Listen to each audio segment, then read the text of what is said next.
Excellent. Thank you, 11, and all eyes to the front. Thank you for being so patient and coming in so well. All our coats should be off, our bags should be underneath our seats, and our pencil case should be on your desk. Thank you for being so patient there as we got you all in here, because of course in the exam tomorrow you'll all have your own seating plan, so you'll know exactly where you're sitting. Now, my job at the start of this session today, before I pass over to Mr. Jones, who will lead the rest of the afternoon in your preparation for your really important language exam tomorrow, is just to remind you of a few things that Mrs. Roach, who is our exams coordinator in our school, wants to make sure, because if you can get the front of your paper right, it really helps you, but also, of course, helps the team who is running every exam in our school. So on the two screens on either side of the room, I've got the front of the answer book. Because, of course, for English and other subjects which involve lots and lots of writing, then the exam papers are quite different, because you get one of these generic answer books. And it is really, really, really important that you complete these perfectly. For your sake, to make sure that your exam paper gets to the right place and your mark ends up on your mark sheet in March, but also to make sure that the invigilators can post off the perfectly completed exam papers. Just to remind you, once you're on the front of these, that you must complete, and I know you haven't got a copy of these today, but of course tomorrow you will. You must complete every single section on this paper, including the school centre number, which will be on the front of every exam, on the board on the front. Your candidate number, which you should know, but if not, it's on your desk when you arrive for the exams. The paper reference that you will see on the front of your paper in front of you today, and the date, which again will be on the board as you walk into the exam hall. But more importantly is completing these sections here, because that some people, believe it or not, do not complete their surname and other names. And you run the danger of your paper not being marked and you missing out on the marks for that paper. So could you please make sure tomorrow, when you're in the exam, that you do complete every section of that front page. And you are given time for that by the examiners, by the invigilators. Mr. Jones, as part of the day today, will also explain what you must do when you are answering each question to ensure that every question is highlighted and there's no confusion with your examiner. Now, I'm going to pass over now to Mr. Jones, who's going to start this mock examination. It's the first time we've tried this, so we're expecting this to make a huge difference to your preparation for your exam tomorrow. I'm going to pass over to Mr. Jones. Thank you. Thank you. So first of all then, please, can you take out your pencil cases, a pen and a highlighter? If you do not have a highlighter, could you put your hand up and a member of staff will bring you a highlighter.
There will be 4 members of staff taking you through this paper.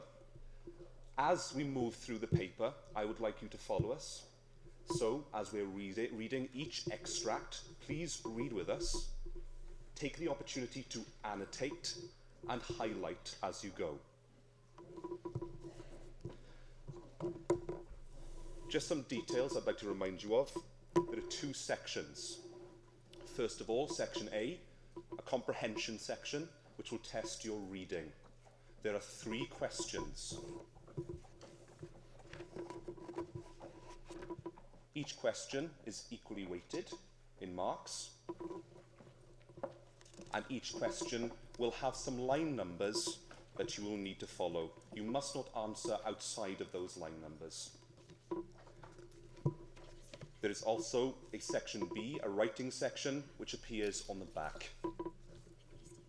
It is very easy to miss the back of the paper. It has happened in the past, so please make sure after you've had your first hour that you turn to the back of the paper. Another thing, some of you have a large pack with 2 papers inside of it. The front has Unit 1, the fiction paper that you will be sitting tomorrow. The second part is Unit 2, which you will be sitting on Tuesday of next week. We'll be doing another walking, talking mock on Monday, which will involve the Unit 2 paper. So today, just turn to Unit 1 at the front of the paper.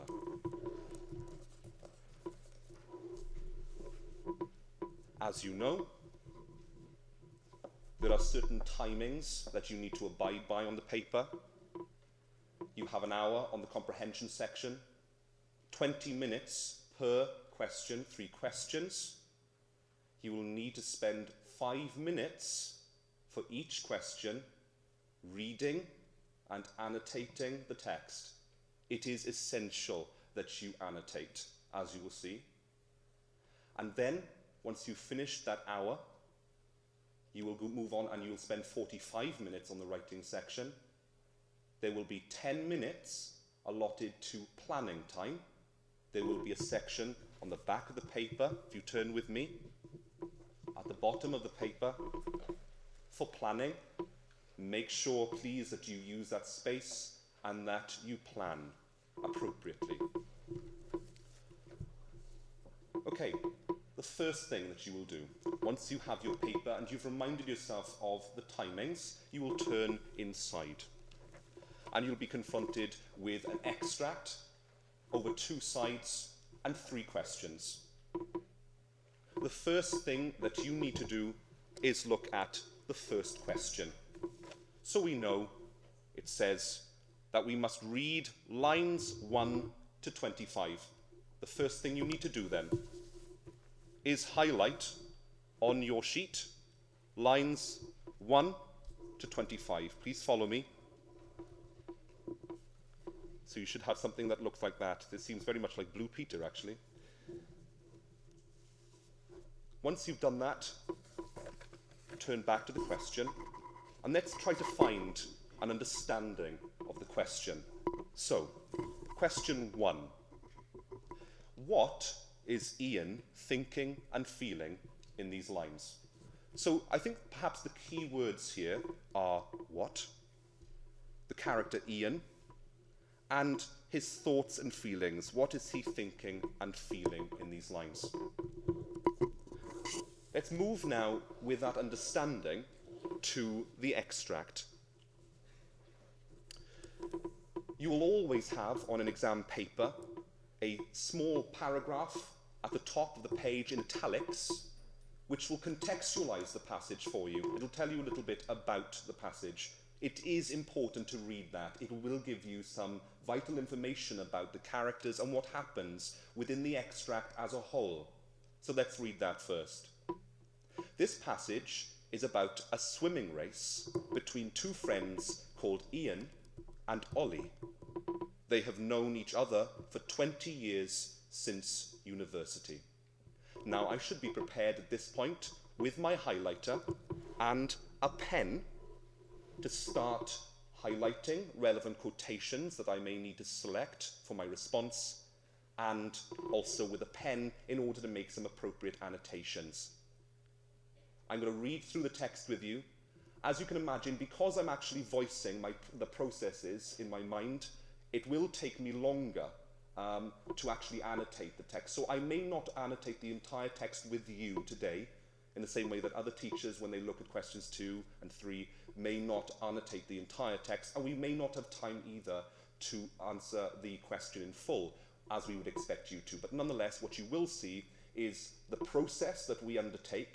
You will see us annotating and modelling good practice that you will need to resemble in the examination as well. So follow me with your highlighters and your pens. Ready? Said Ollie. We were by the first buoy, him with his right hand pressed against it, me on the other side with my left. So far, I don't feel like I've learnt much about what Ian is thinking and feeling. Ready? Go. I didn't expect a steady in-between, but the speed of Ollie's getaway caught me unawares. Now, I think that must be relevant.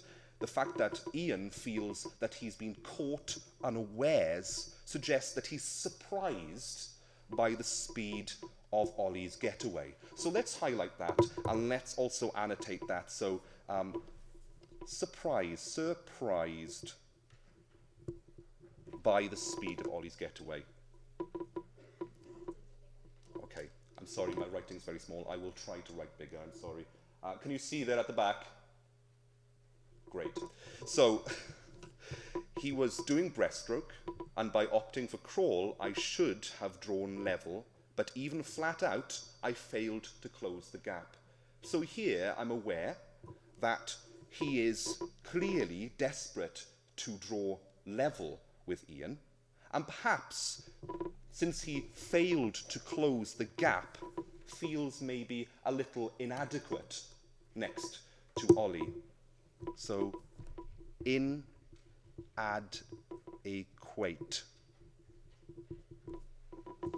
So there's a feeling.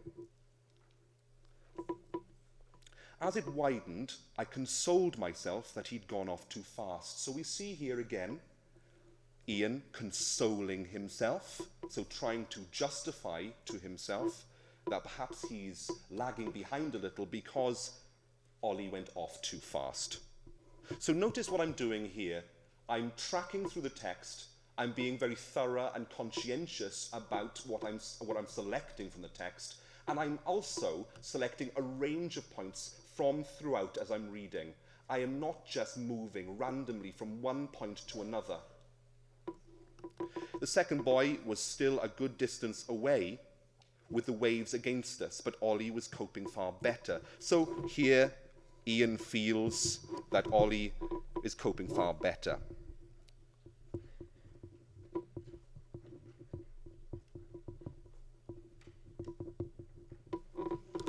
When he turned and saw how far behind I was, I thought he might let up. So clearly, I don't need to use inference here. I don't need to look at what's suggested. It's quite obvious that he thought he might let up. It uses the word thought, which clearly links to the question. But winning wasn't enough for Ollie. So he thinks that winning wasn't enough for Ollie, and he wanted to humiliate me. Again, another relevant thought.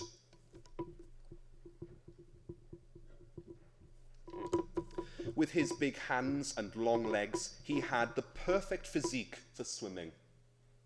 So he obviously thinks that Ollie has the perfect physique, and perhaps I could use a little inference here, because the fact that he's thinking about his physique suggests that perhaps he's jealous of Ollie.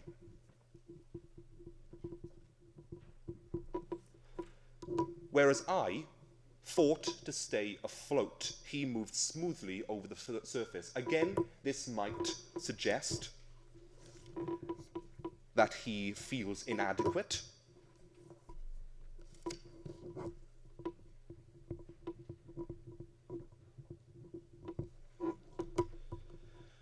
I'm not going to continue highlighting and annotating anymore because I do need to move on, but what I will do is read the rest of this extract with you.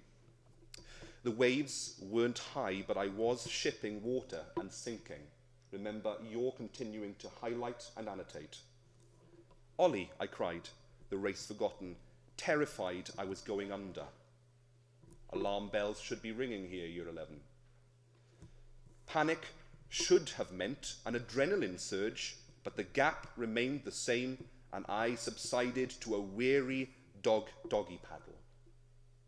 He's weary, he's tired, he's exhausted now. cold and exhausted and resigned to defeat all feelings. I closed my eyes to protect them from the burning salt. When I opened them again, there was Ollie just a couple of yards ahead. For a crazy moment, I thought my efforts had been rewarded, but then I saw he was treading water. Perhaps winning no longer mattered to Ollie because he had proved his point. The sight of him bobbing there enraged me. Worse still was his patronising, "Are you okay, Ian?" when my arms and legs were pure lead. "No problem," I shouted, swallowing more water. "You had me worried there." "I'm fine," I gasped. "There's the finish line, let's go." And at the end there, you could suggest that perhaps he's feeling determined to finish this race.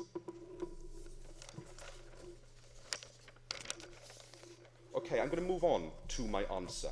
So first of all, I need to demarcate my answer. I need to make the examiner aware of which answer I am answering at this point. So I am going to use, as it says in the question booklet, the code 11 here in the margin, in the two white boxes, which are barely visible there on the screen.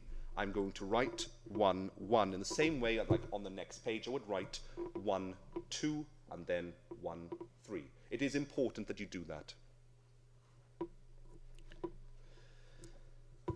So using my notes and annotations, I'm going to start building my answer. Like I said, I'm not going to necessarily be able to finish this answer, but I will write a few points. One thing I would say at this point is it's a good idea to use a double-page spread per question. And an examiner will look at every page within your answer booklet. So do make sure that you use a double-page spread. So it means that if you get to question 3 and you still have some time, that means you can go back and continue to amend your answer. Okay? So let's start. At first, Ian feels surprised. So I'm using my annotations to flesh out my answer by the speed with which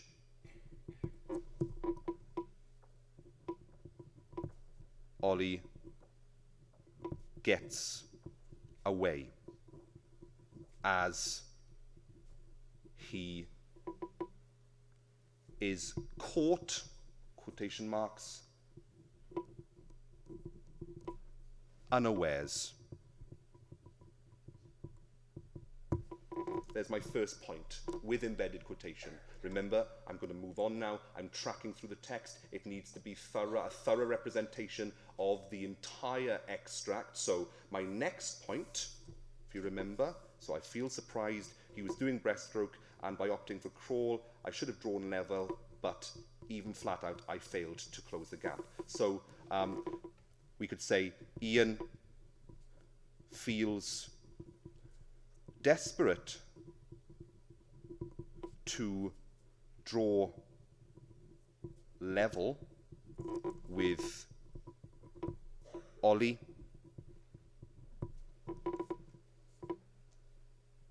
So draw level with Ollie. But feels unable and a failure. So then we come on.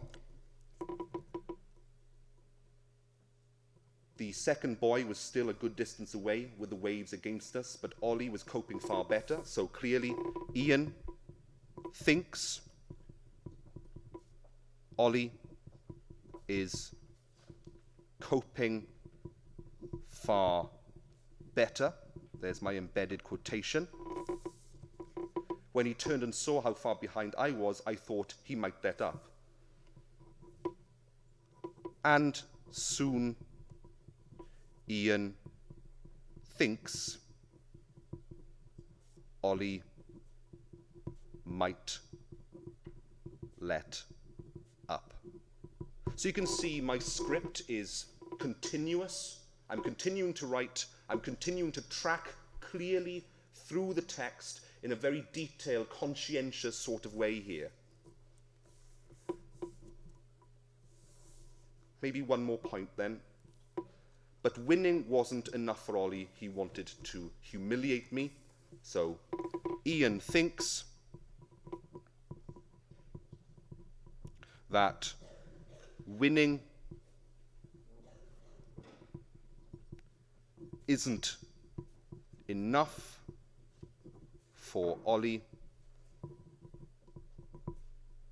and that he wants to humiliate him. So I'd say that was a really positive start.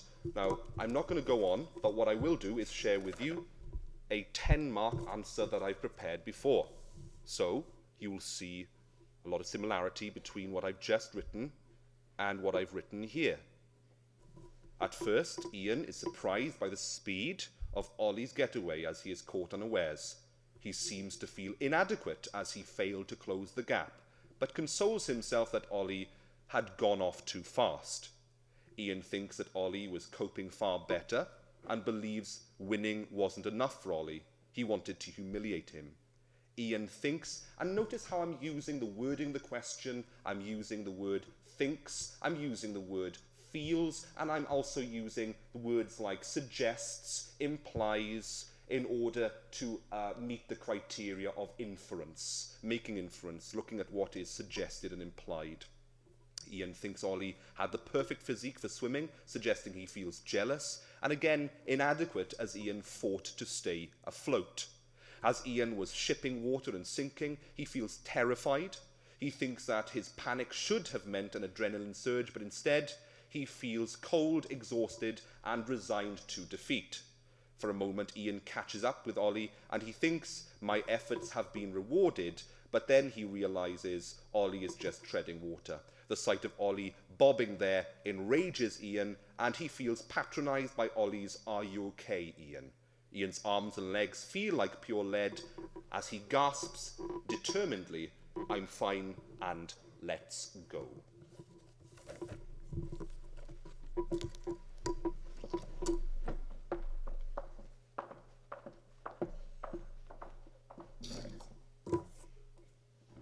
Okay, I'm going to take you through the second section, or the second question. So if you can all turn with me to the second question, and we'll do exactly the same thing this time. Now we're looking at lines 26 to 54. So we're going to take our highlighters again to mark out lines 26 to 54.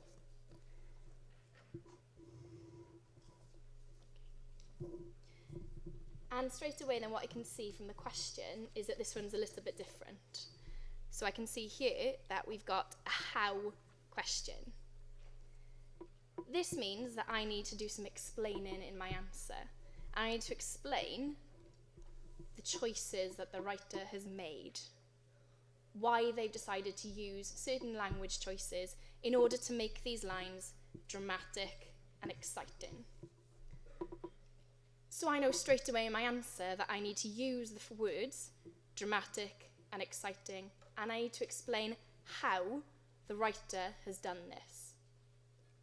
In order to get into the top band, it is important that you do explain how the writer has made lines tense and dramatic, rather than just saying what is there. So this is a matter of content, as well as explaining how. Okay, if we can turn then to the section that we're looking at, starting on line 26. Over. I'll take you through in the same way as Mr. Jones did. We'll go through and we'll annotate together, and then I'll have a go at writing a response to show you the process that I would go through, okay? The difference with this one is obviously that we're going to be explaining how in a little bit more detail. So, thumbs up. He turned and swung around. desperate to stay ahead as usual. Well, straight away, I can tell that this is becoming quite a dramatic scene because he uses the word desperate. So here, got your pen. It's okay to write it down. Here, the word desperate shows me that this is a battle.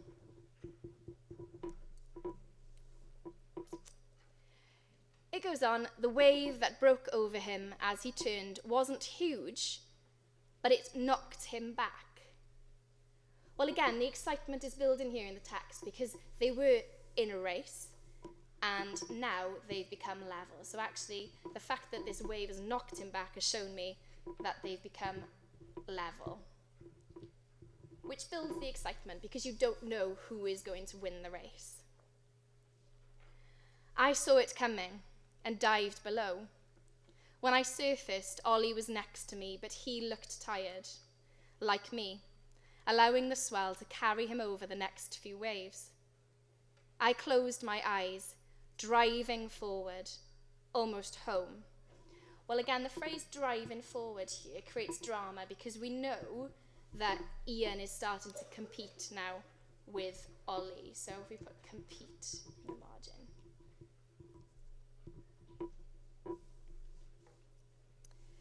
It continues.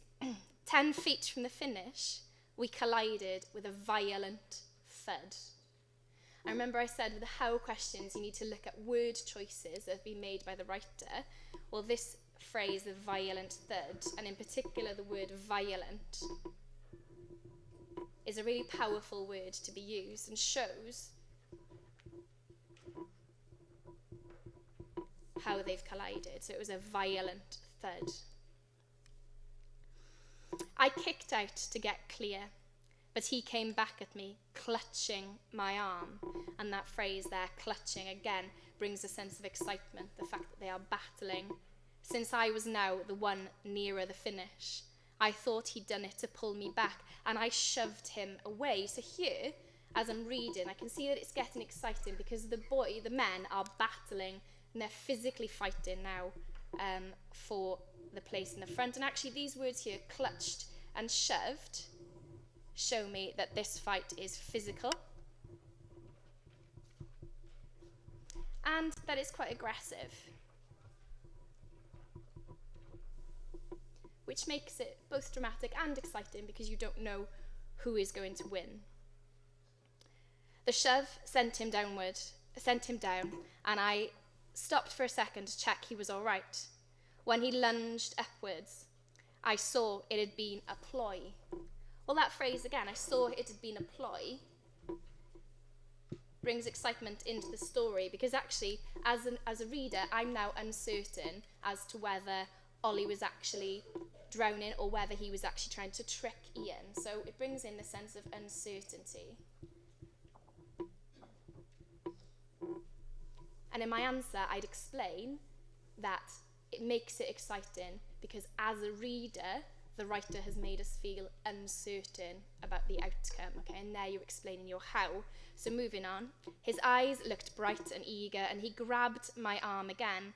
I tried to shake him off, but his arms snaked around me, dragging us both down. So again, it's these phrases here, the idea of being dragged down. I wanted to shout at him to stop messing around, that no bet was worth risking death for. Well, there, again, straight away, I think, the fact that the writer has used the word death, for me, brings to mind that this is a battle for survival, and that adds a real sense of drama to the text.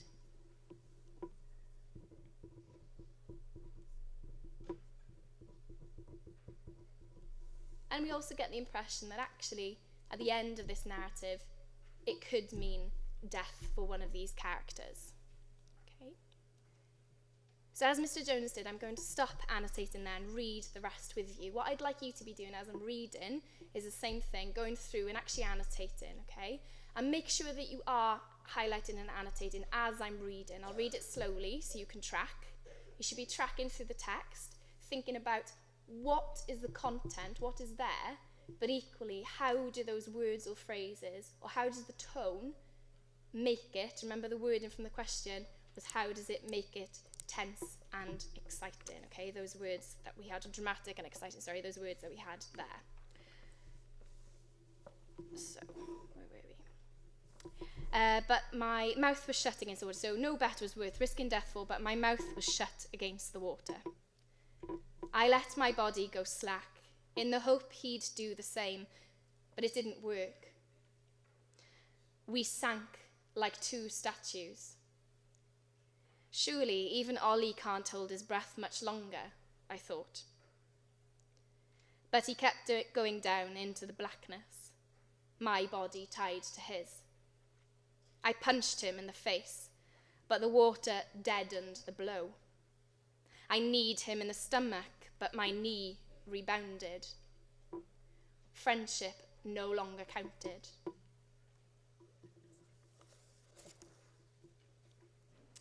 With my last dregs of strength, I pushed his neck back until he was underneath me. My legs now had my weight behind them, and I kicked so that I could tread him down.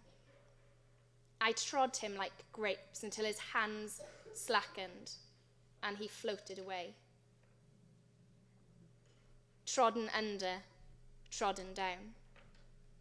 Back on top, I coughed and gasped, my eyes scorched by salt, my lungs exploding.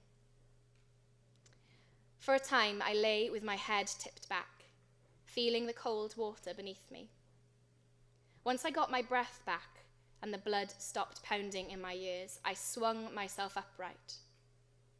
Where had Ollie gone? It briefly occurred to me he hadn't been fooling, but it seemed more likely he'd popped up and sneakily pipped me to the finish. Taking no chances, I paddled the last few yards and touched the boy with the fingers of my right hand. Looking round, exhausted and triumphant, I could still see no sign.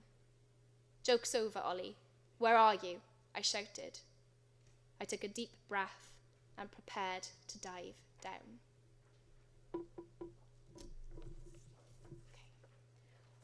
What I'm going to do now then is show you how I would start and write a response to this question. I'm not going to write the whole thing, I'm just going to start it, and then I'll show you how I would have actually finished and completed that response.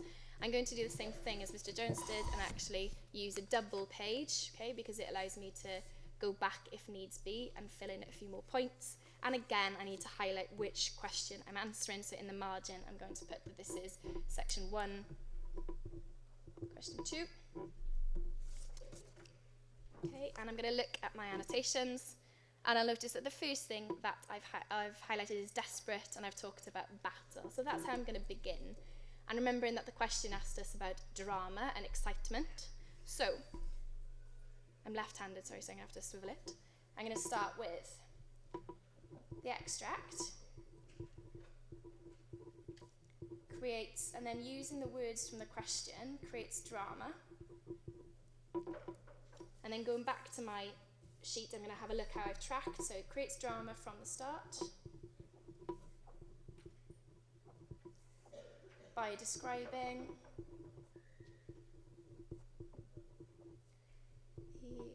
and I'm going to use really short quotations that you just want to embed into your sentences. You don't want to copy out large chunks of text. So this time I'm just going to use the word desperate. Race between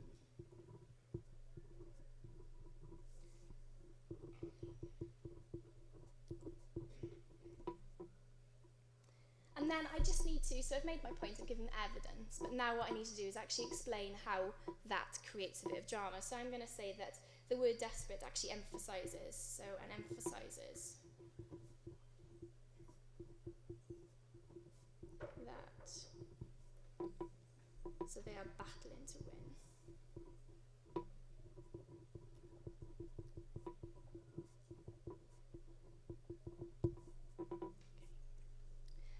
So there I've given a clear point, made a point about the drama, the fact that it's created by the word desperate, and I've explained that by emphasising that word desperate, it shows that they're battling. when I write these responses, the way I tend to do it is that I take a new line for a separate point. You don't have to do it that way, but for me, it allows me to see how many points I've made. So I'm going to start my next point on my next line, and I'm going to put down that this time, again, using the wording from the question, so the race becomes even more dramatic.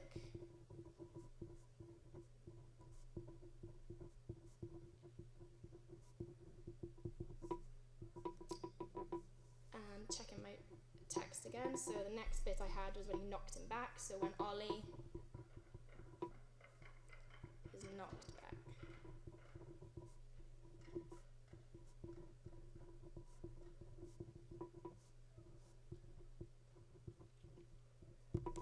Okay, so then again I've referred to how it's dramatic, I've given my evidence, and now I need to explain that. So this makes it dramatic because they're now level.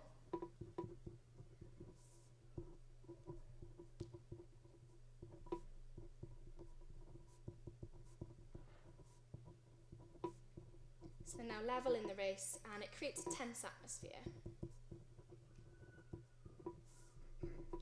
So as a reader, we don't know who is actually going to win.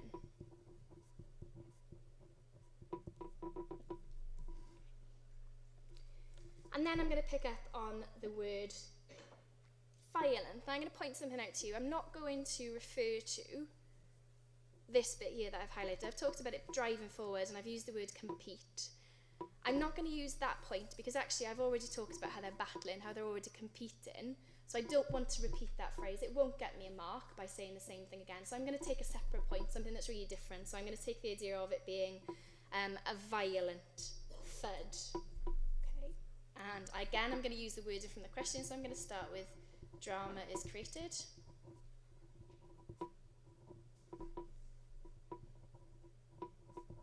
When Ollie and Ian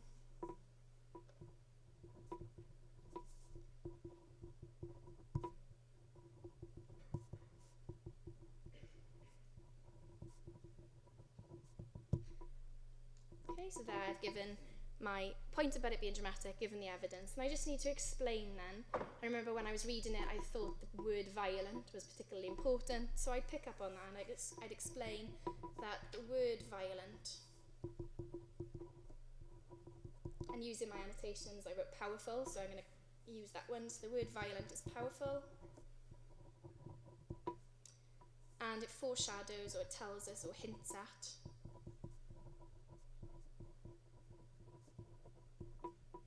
what happens next.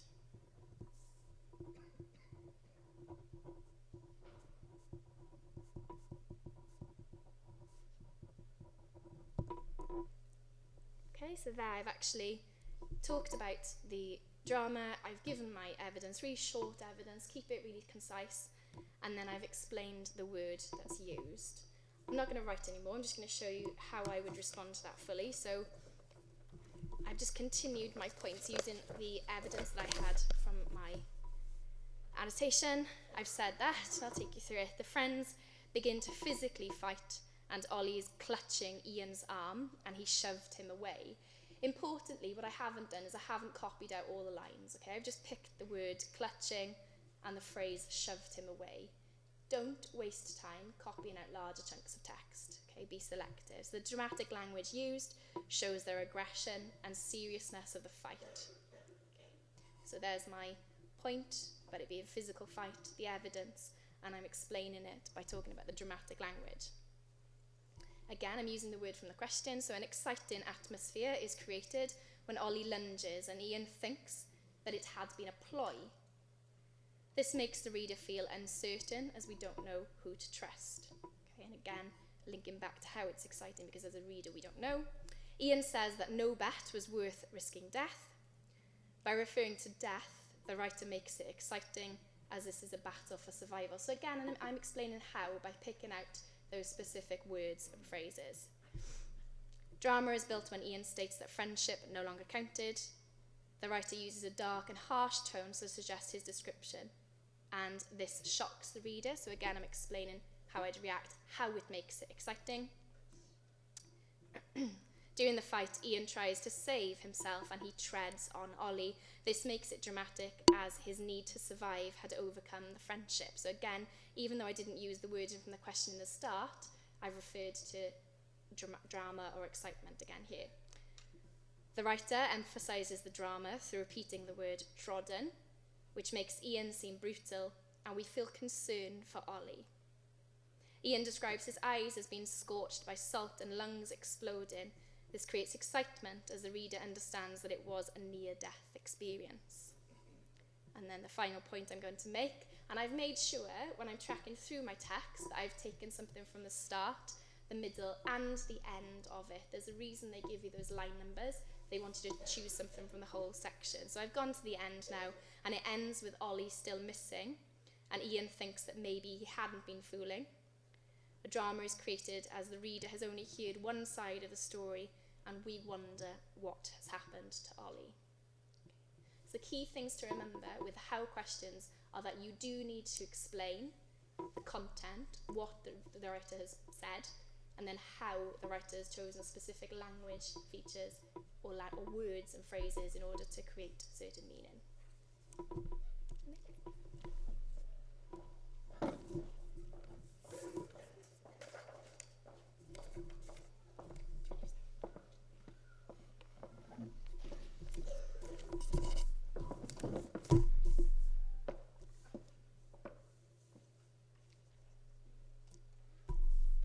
Okay, so I'm going to take you through question number 3. So if we all have a look at that, please. And it says straight away, read lines 55 to 73, which is the final part of the extract. So I would, as before, mark that clearly, just so we're sure, especially where it starts. Now this question's a little bit different because it is in 2 parts. So the first part of the question is what happens? So you're looking for precisely what's going on in what you're reading, the events of the passage. And also then we're expected to tell the examiner how we react. It asks us how do we react to what happens. So 2 parts to this question. First of all, we're thinking about what actually happens, the events of this little passage, and also then thinking about our own personal response to these events. Okay, so as before, I'll take you through the annotations. I won't do all of them, I'll just do some, the same as before. So, you got the highlighter? Thanks. So, I'll read it with you. It was then that Rufus broke the water, nosing up from the depths like a seal. Okay, so Rufus breaks the water. We can annotate that straight away with the dog appears. So straight away we've got a little event there. What's happening? The dog is appearing. Here, boy, I said as he frantically paddled my way. Okay, so the dog is now coming towards Ian. This word frantically perhaps suggested that the dog is in trouble.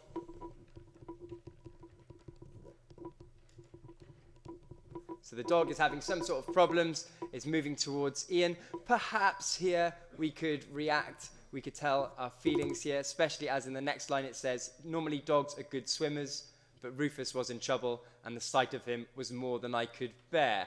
Okay, so perhaps we can react to that. We can perhaps say we feel concern for the dog.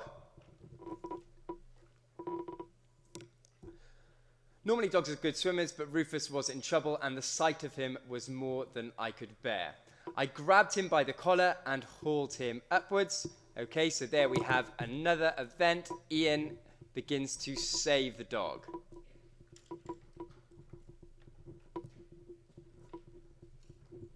He makes the decision to save Rufus. I had little strength left and Rufus was a dead weight, his sodden fur dragging him down. Okay, so here you can have several reactions to what's going on in terms of a personal response. So on the one hand, we can feel perhaps that Ian is heroic for rescuing the dog.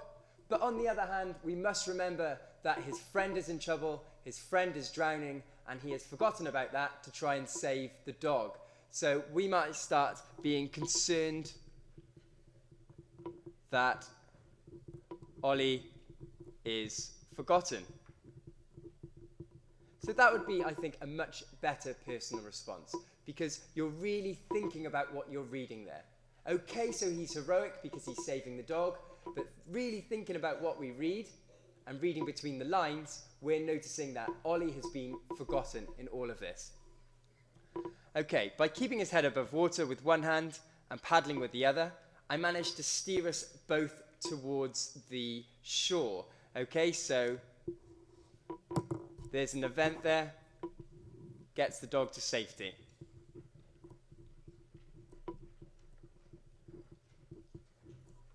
Close in, where the waves broke, I nearly lost him again, but at last my feet touched bottom and I pushed him onto the safety of the shingle.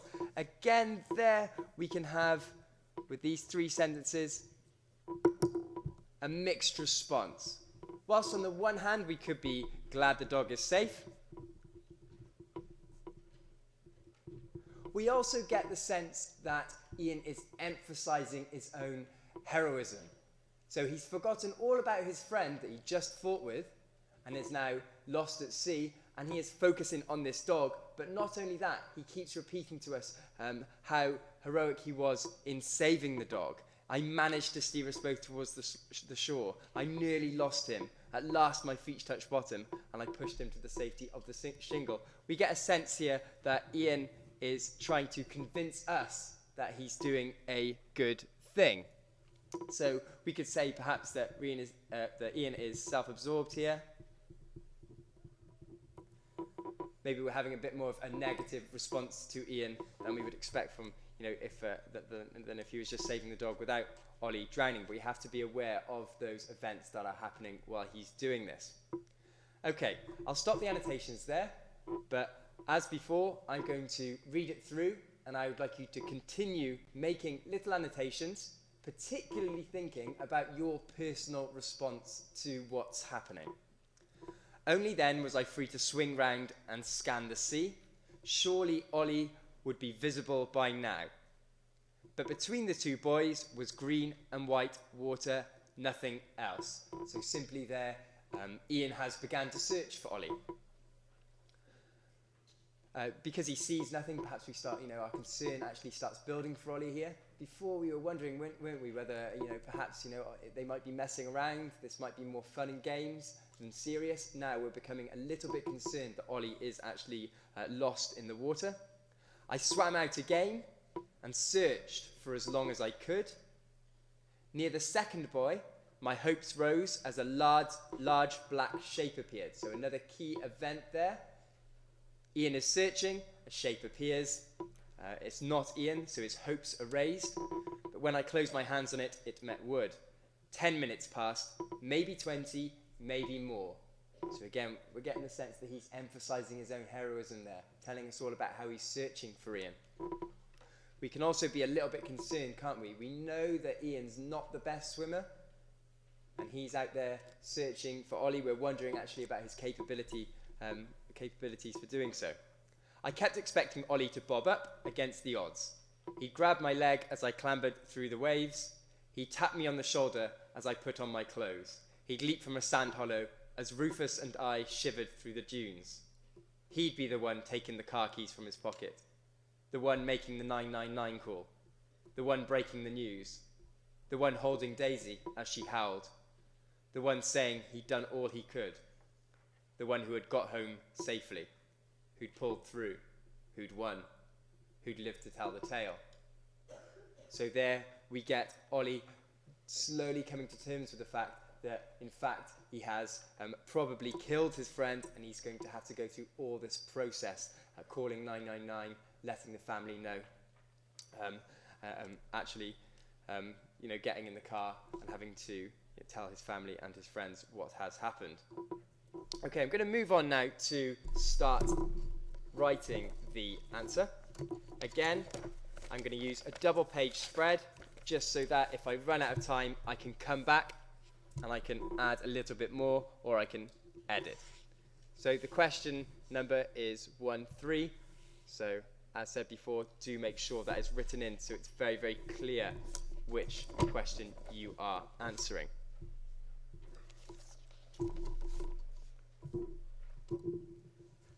Okay, so we start at the very beginning. As with the other questions, you track through chronologically. Don't jump around.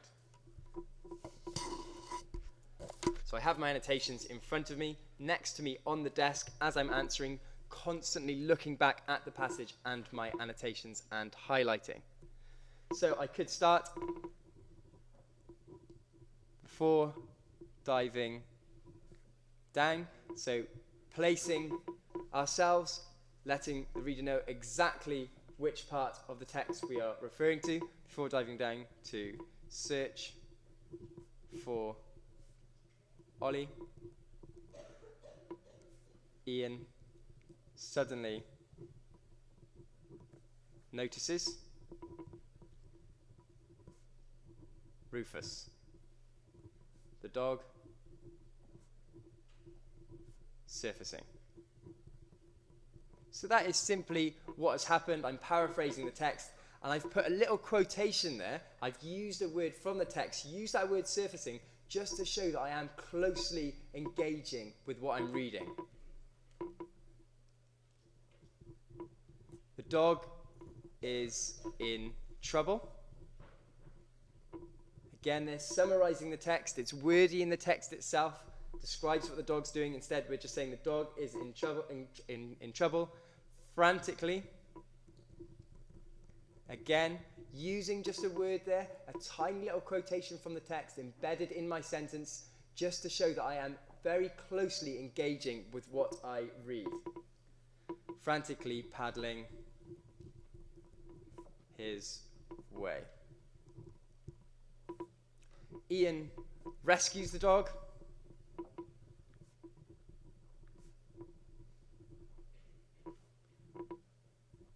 Although he nearly lost him. Again, they're using that little mini quotation just to show the close engagement with the text there. Although he nearly lost him, he manages to steer them both to shore. So a neat little summary there of what I've read, using little chunks, little pieces of quotation just to show that I'm very much tracking through the text and closely engaged with the text. Now I'm going to start thinking about my own personal response to what I read. So we're looking back at the annotations, looking at how I reacted. No need to simply reread what I've already read. I can look at my annotations. So we've got initially there, the dog, we got concern for the dog, Ollie may be heroic, and also that we're concerned that Ollie is forgotten. So my personal response here is Ian's sudden fixation on the dog, forgetting Ollie,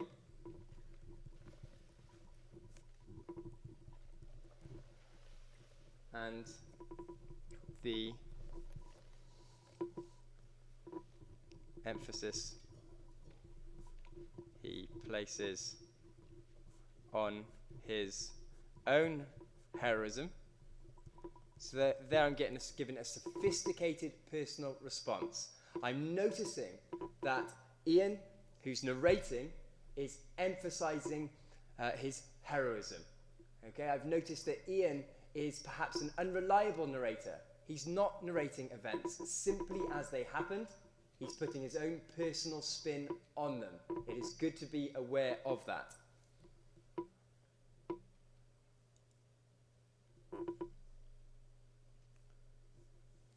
Sudden fixation of it. The emphasis he places on his heroism in saving the dog. Made me think. So there I'm engaging directly with the question there.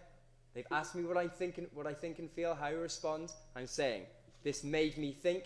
And that now I'm clearly giving a personal response. Ian is trying to ease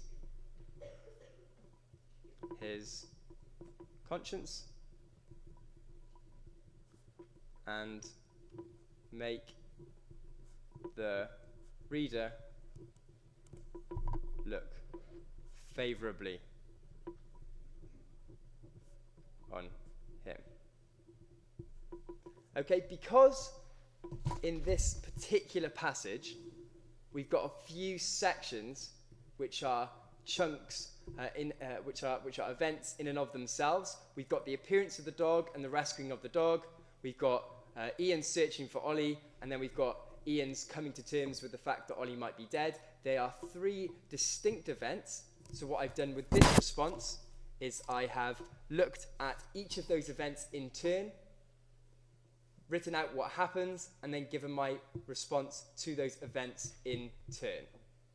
If the passage that you read is one longer event, it may be worth doing it in one big chunk or in two chunks. You don't have to do it this way. Okay, you could do it first of all, writing out what happens and then giving your response, your personal response, one big chunk, one big chunk. In this case, I think it's much more suitable because there's those three distinct events to use 3 paragraphs. Okay, I'm going to show you a full response now and talk you through the remainder of what I have written.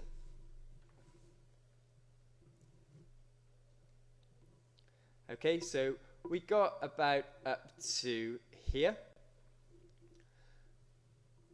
Make the reader look favourable upon him. Despite him saving the dog, this event made me feel Ian might be cowardly and self-absorbed rather than heroic. So there you're giving opinions on the character, and also you're using those words, that word feel.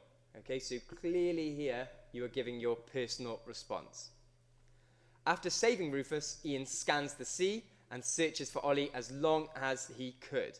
You'll notice here that I've embedded these quotations, and in order to make the quotations fit into my sentence, I've used these square brackets. I've replaced the word I here with he, just so it fits into the sentence. That's absolutely fine to do as long as you use those square brackets. His hopes raise at one point when a large black shape appears, but is only a lump of wood. Ian spends 10 minutes, maybe 20, maybe more, searching for Ollie. Okay, there I have summarized the events of that particular section where Ian is searching for Ollie, and now I'm going to begin to give my personal response. At this point, I began to feel sorry for Ian. Despite being a weak swimmer, he is willing to risk his life searching for his friend. So a slightly different personal response there. I'm feeling sorry for Ian because we know he's a weak swimmer, using our knowledge there, and thinking that must be a hard thing for him to do. In addition, so sophisticated use of language there, at this point, my concern for Ollie increased. Not only is it clear now that Ollie is in serious danger, but Ian, being both a poor swimmer and in shock/denial, he expects Ollie to bob up or tap him on the shoulder, makes me doubt his ability to save his friend. So not only have I given my personal response there, I've suggested how my personal response changed as I read the piece, read the extract. Okay, so I've tracked through. I didn't have the same personal response all the way through that extract. It actually changed a little bit. Okay, the final sentences, again, making it very, very clear. I'm marking where I am in the text. It's clear that I'm tracking through. The final sentences track Ian quickly coming to terms with what has happened. Initially, Ian believes Ollie is going to leap out from a sand dune, but quickly realizes he is going to have to call 999 and break the news to his family. This gave me a real sense of the tragedy that has occurred. Okay, this gave me a sense. Again, that's my response. Ollie's death becomes a reality. Ian's comments that he had won and lived to tell the tale do seem overly positive. This made me feel that Ian may in fact be a villain rather than an innocent bystander in an accident. Okay, so I've given my personal response there to the final sentences as well. So I've tracked through the entire section of the extract in my response, writing out what happens, using little bits of quotation just to show close engagement with the text. And then after each major event, I've given my personal response. using words like I think, I feel, I get a sense that. Okay?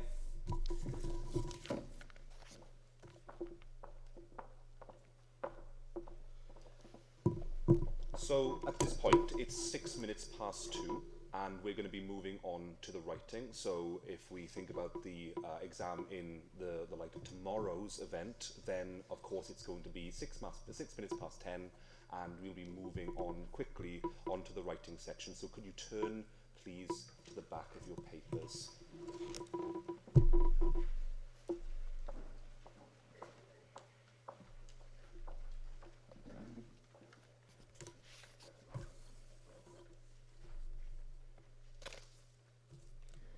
Okay, year 11, as Mr. Jones said, I'm going to look at the writing section with you, which is on the back of the exam paper.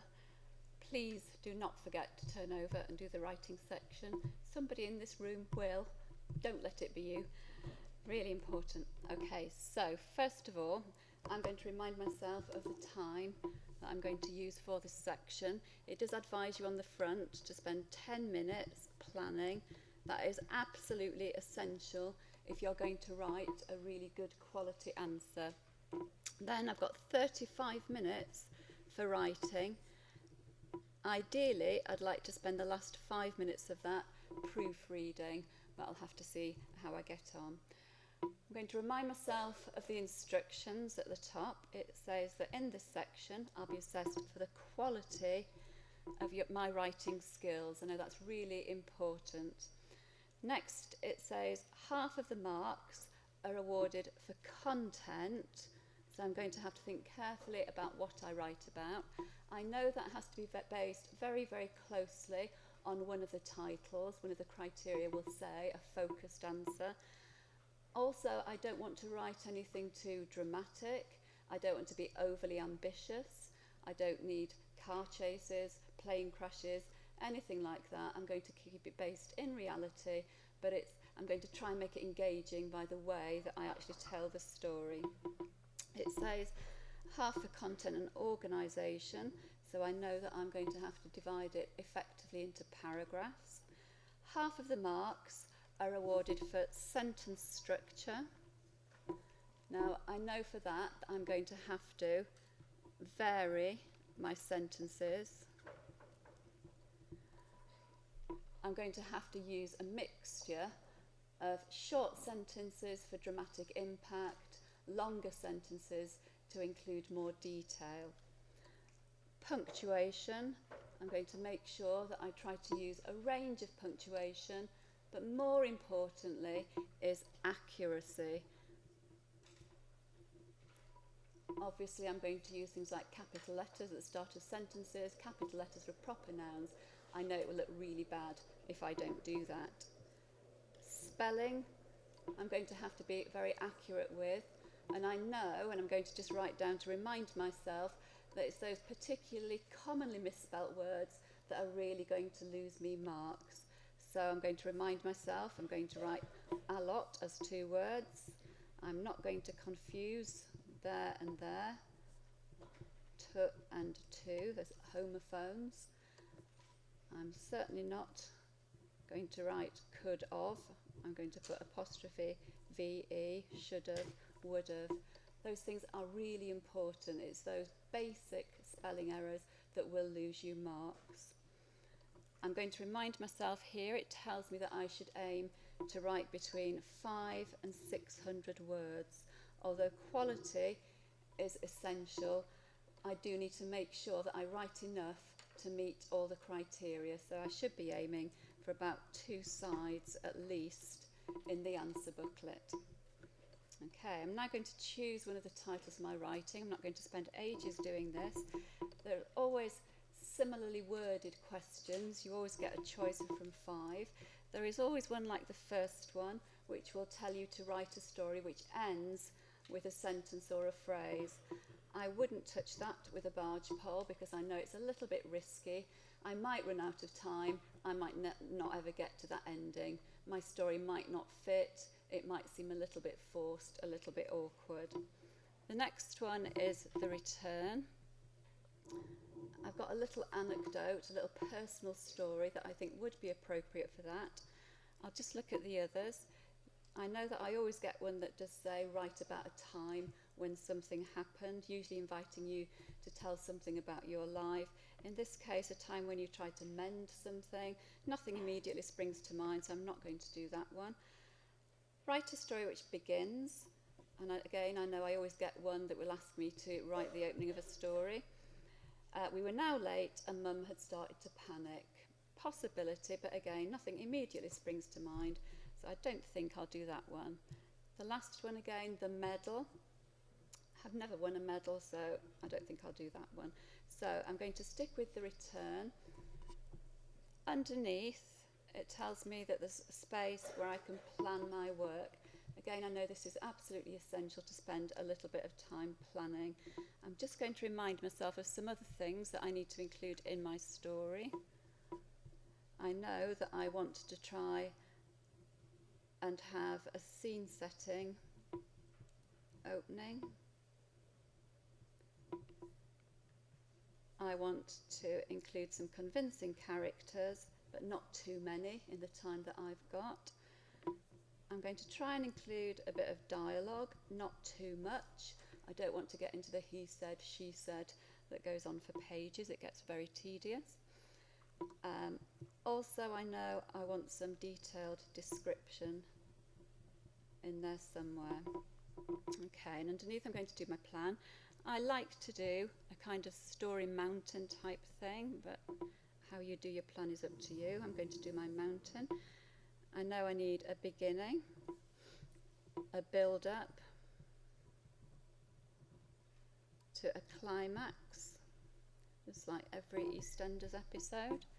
I'm going to have some kind of resolution and then my ending, and I'm really going to make sure that in my ending I return to the title, which is the return. That's good, isn't it? I'm going to return to the return. So my beginning, so I've got this little personal story in mind. Tonight you could be thinking of little incidents that have happened to you that you could perhaps turn into a story tomorrow. I'm going to start with the idea that I've always wanted a pet.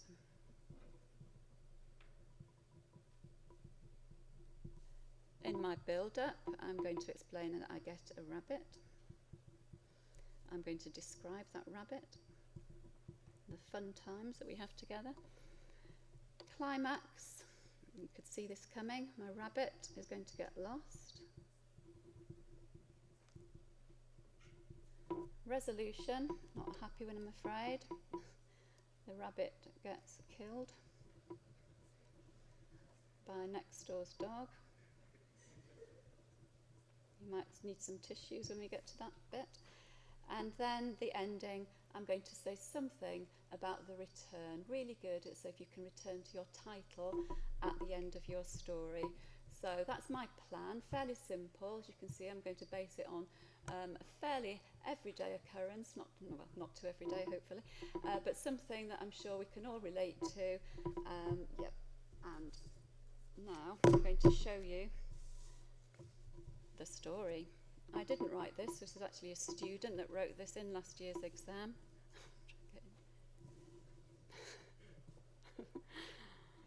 No sense of direction. Okay, so this is called The Return. Really good to actually write the title. I know that seems obvious, but when I've examined these stories, sometimes you get halfway through and you still don't know which title they've chosen. So write it at the top just to help. I'm going to read this with an examiner head on and show you what kind of things the examiners are going to give you credit for, what kind of things they are looking out for. Okay, so I want a nice engaging opening if possible. I'm getting a bit tired, I've marked a lot of these scripts today. I'd wanted a pet for so long. Not a lousy goldfish that doesn't last longer than 3 weeks, or even a stray snail found in the garden and kept in a cleaned out jam jar. I wanted a small fluffy rabbit. Is it really much to ask for? Already I'm thinking there's some nice bits of humour in here which are very engaging. There's a lovely rhetorical question here which again engages me. And this really makes me want to read on and find out what's going to happen. After years of asking, my cunning plan of designing a PowerPoint showing reasons as to why a rabbit was a suitable pet for me. Again, a lovely little bit of humour with the PowerPoint. We all like a good PowerPoint. Mum finally gave in to it. The day we brought the little ball of fur home, nice not to keep repeating rabbit, was all very exciting. I chose a tiny little fawn rabbit. Oops, sorry, I'll get my red pen out here for the spelling mistake. Fawn rabbit, your examiner will identify every single mistake that you make in terms of spelling and punctuation. So I've underlined fawn rabbit at the pet shop. I named it Lexi. Very nice. Lexi permanently had one ear standing as straight as a soldier and one that flopped over her left eye. Really nice, endearing description here. After a few days, Lexi had gotten used to her new home. She lived in a rustic-looking hutch that Dad had made, and painted ready for her. He wasn't great, but it fitted the job, and the rabbit seemed happy. It's nice enough description there of the hutch. I like how this candidate is using discourse markers at the start of paragraphs to show progression. A week later, I decided it was time Lexi had a run about. There was plenty of sweet green grass for her to eat. Also, there were lots of obstacles to play with in our garden. Tons of my little brother's football and baseball sets. Lexi would have a whale of a time out there. Again, quite nicely paragraphed. Accurate punctuation, got an apostrophe in the right place, exclamation mark for impact.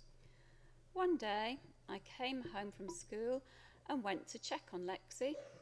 She was looking rather bored, so I thought then was the perfect time to let her out. As I turned the latch on the downstairs door of the hutch, Lexi raced down the stairs. I slowly creaked open, the spelling mistake, the wooden door to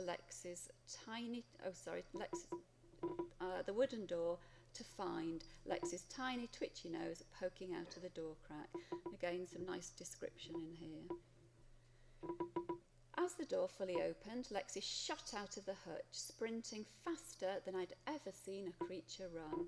Quite a nice little surprise at the end there. Again, this is nicely paragraphed. We've got progression between paragraphs. Really thought about the construction of this. I sat and watched her for a while as she inspected her surroundings. She left her markings underneath the garden chairs on our patio. Then I thought it best to leave her alone to play. When I came back out to look for her, she was hiding. Oh dear. I searched around the garden in all the best hiding places. There was no way out of the garden, I thought.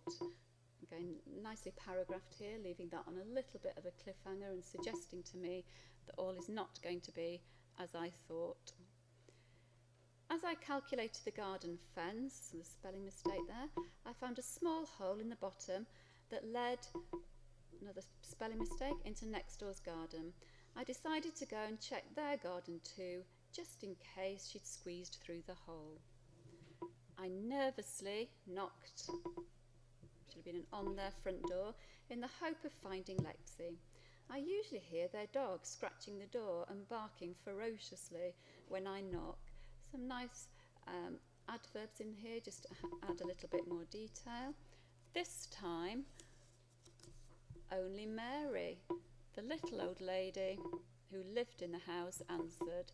That sounds a little bit ominous and quite a sophisticated thing to do, perhaps to hint at something that might happen later. I'm going to give that a tick. Bit of dialogue here. Could I check your garden, Mary? Only I can't find my rabbit, I asked, whilst my bottom lip trembled a little.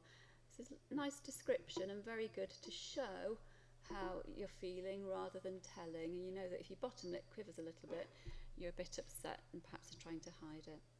Of course, darling, come on in, Mary replied sweetly. I scurried through the rose-scented, china-decorated living room. Some very nice description here, very economical with the use of these compound adjectives. setting the scene, so very economically, into the abandoned garden. Mary was simply too old for mowing grass these days. Again, a nice little bit of character development, but very economical. I searched for a while until I got stopped. I turned slowly. There was Lexi. Here we've got some nice short sentences that really create dramatic impact and signal to me, the reader, that perhaps something bad is going to happen. She was not alone. Another nice short sentence. She was hanging silently from Mary's dog's slobbery mouth. Oh dear. Nice paragraphing here, ending on this dramatic point, accurately punctuated, quite difficult, there were 2 apostrophes for possession. Next, we've got a nice short paragraph for impact, really good to try and vary the length of your paragraphs as well as sentences, and sometimes if you can be really bold and use these really short paragraphs, it can be really impressive. I gasped in terror. I then tackled the dog until I got my Lexi off it. Nice to use that possessive pronoun there, my Lexi, just kind of adds a little bit to the poignancy. Next paragraph, I ran back into the old lady's house, carrying the rabbit with the dog following behind. I laid, spelling mistake, should be L-A-I-D, I laid her on the doormat and tried to wake her up.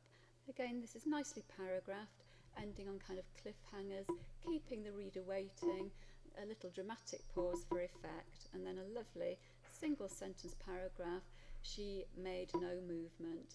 I'm already thinking that this candidate is using a lot of varied sentence structures, varied paragraphs, is really, really thinking about the reader and the impact that they're having on the reader, which is quite a sophisticated thing to do and that will get you higher grades. The rabbit had taken its last breath and there was nothing I could do. I wept, spelling mistake, as I brought the rabbit close to my body. I held her like a baby. Quite moving, but not overly sentimental. And then here we have our concluding paragraph in which we've returned to the title. This was a return, but not quite the return I'd hoped it would be. Oh dear. But really nicely focused there at the end. Okay, so just in conclusion, thinking about some of the things this candidate has done in terms of content and organisation. The content is very engaging. It really made me want to read on. It kept me interested throughout. It was really focused on the task and lovely to return to the return at the end. Also, really effective paragraphing. Remember, this comes in content and organisation. Perhaps slightly lacking in ambition in terms of vocabulary, but in a way that seemed quite appropriate for the fairly simple story told by a young child. Okay, and I can tell you that for content and organisation, this actually got 13 out of 15, so quite a high score that would have been into the top band. In terms of sentence structure, spelling and punctuation, a real good variety of sentences. Spelling, things were fluent, but there were some fairly basic errors. Not many, but there were some. Punctuation was accurate, but perhaps lacked ambition. And I can tell you, because of those, mainly the few mistakes in terms of spelling, this got 10 out of 15 for that particular section. So that you can see, the shame really, that a very good story, I'm sure you'll agree, very engaging, not overly ambitious, but very well told. But unfortunately, they've dropped 5 marks just really for a matter of a few spelling mistakes, and just shows you how important that is. Okay. How are we doing for time, sir? We'll time them on a plan. Okay. In the time that we've got left then, it'd be a really good idea. I'm sure you've all got stories in mind. anecdotes that you can draw on. Remember, this doesn't have to be true. It can be based in the truth. So you can think of an incident that's either happened to you or somebody that you know. Although the titles that you'll get tomorrow will obviously be different, they are all kind of similar, certainly in structure, and often they do invite you to write about personal experiences. Remember, you can exaggerate things a little bit, but please remember you don't have to be overly dramatic. So in the time that we've got, if you want to just take some time, and you can have the 10 minutes as you would have in the exam, to actually do a little plan, similar to the one that I did at the beginning. Creating a beginning, a build-up, a climax, a resolution and an ending for one of the titles that you've got on the sheet in front of you for section B. 10 minutes starting now then, please.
Okay, that's 10 minutes.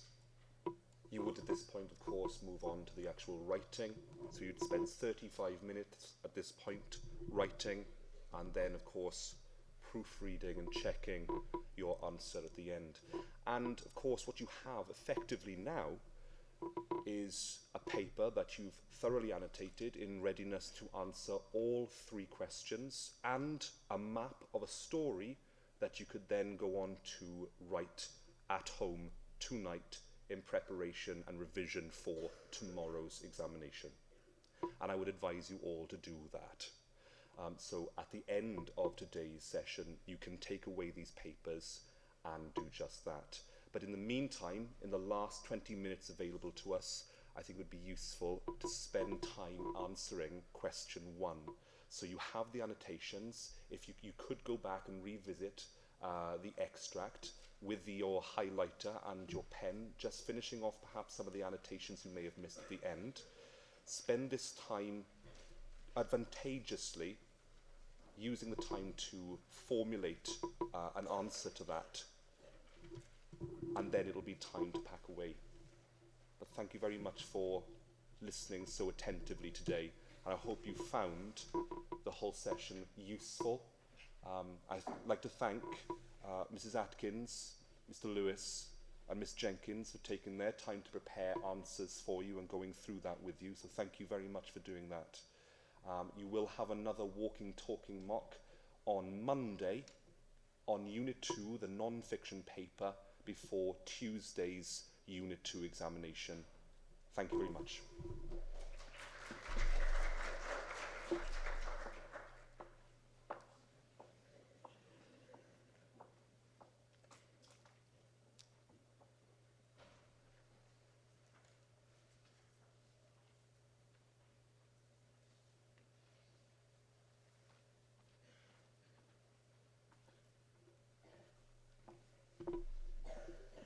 If you need a sheet of lined paper, could you put your hand up, please?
Okay, that's 15 minutes.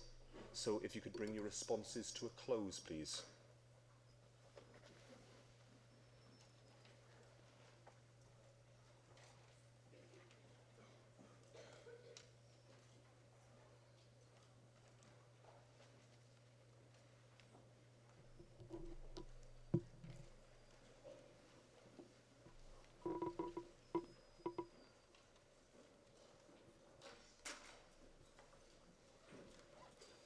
Okay, if I could have your attention for a moment. Everybody facing this way quietly, please. Well, first of all, I just want to thank you for behaving as well as you have. You've been exemplary this afternoon. It has been a pleasure actually teaching you this. And you can imagine sitting in front of 260 people going through this paper can be a little bit nerve-wracking, but nonetheless, you've listened attentively, and I have every faith in your success in this examination tomorrow. Thank you so much for listening as attentively as you have. In a moment, I'm going to ask you to pack away.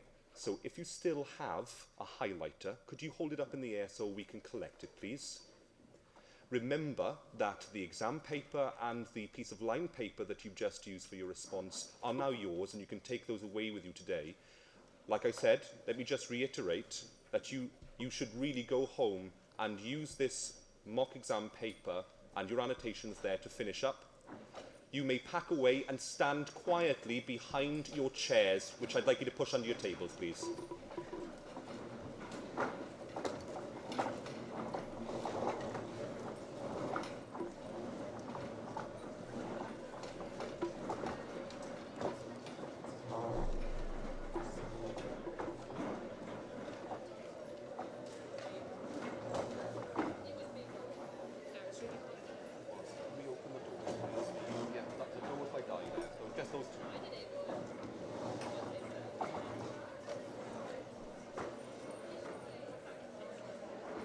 Chairs under. I'm going to dismiss you row by row.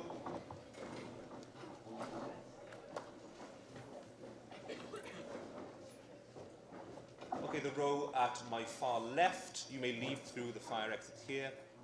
And then the row to the far right, you can leave through the blue doors there. Please, off you go.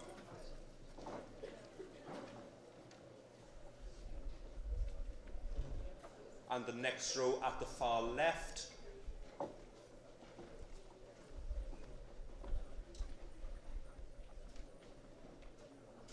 The row at the far right.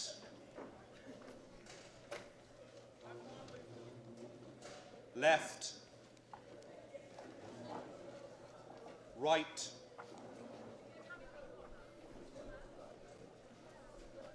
Left.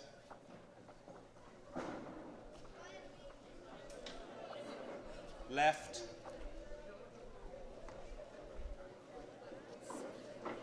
Left. And right. Thank you very much. How many schools? You go like that. You 11 leave like that. 2 hours. How many schools? Perfect, I know. Oh my Perfect. Oh, There you are, Di, that's yours. I know it's not. thank you. should do all that teaching. Do you know, actually I do too. Hello, Tad. Can you understand this? Could you mark this for me and give it to me next lesson and say how it is? Just that. But you're not going to have this back in time for tomorrow now. This is I your know, I story. just isn't wanted it? to know what it would be. What it would be in the marks. Are you catching a bus now? Yeah. Okay, you go to your bus then, and So just ignore the stimulus. Would this be a good story? okay, thank you, Tad. Yeah, and good. Well, I mean, that immediately using simple sentence there as a floating paragraph. That's looking superb, beautifully paragraphed. I mean, structurally, it looks wonderful. So that's a great start. Thanks, Tad. So I haven't done that before, but they Okay. didn't teach me that before, so I'm not sure if that's how you'd ever paragraph something. No, that's perfect. That's perfect. Honestly, that kind of stuff. It's going to get you a lot of credit. Honestly, did you find it useful? Yeah. Good. Right, go and catch a bus. Oh, just in time. Sounds fun. Sorry? Chairs. Why are these? Why are these here? Those are spare ones. Oh,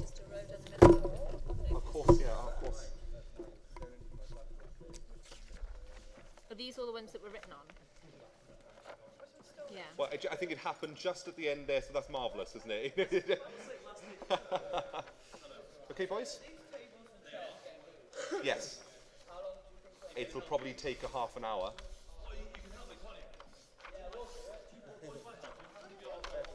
What's it for? Oh, they probably want to clear to do some sports. Oh, right, yeah, okay.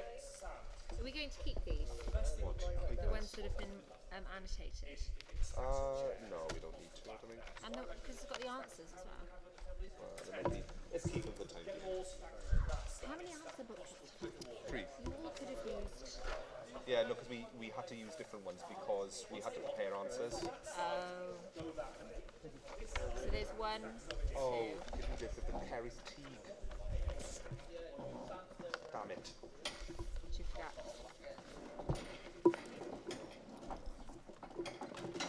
That's the spare one. What's that? That's the spare one.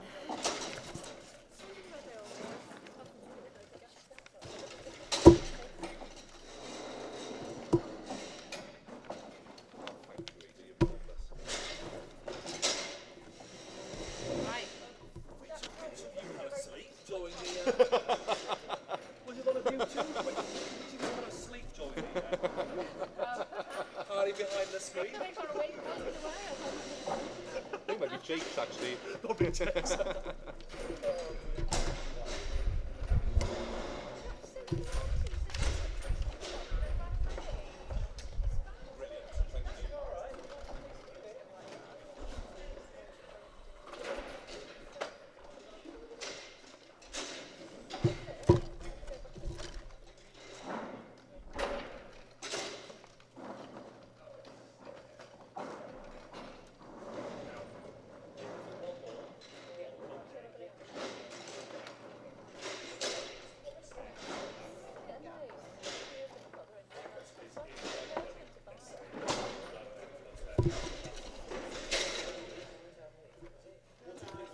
Well, I don't know. I think 'cause if there's people sitting right at the very back, then maybe. Because the people presenting, so it's going to be Tracy, there'll be Jake, or maybe not actually, maybe not. Easier not. Then let's not. And I think the acoustics in there will be better. Then let's leave it. Yeah. Obviously, I need the camera. But I need the microphone. I love how striking and That's fine. Yeah, and the acoustics are probably better there anyway. This is sweet.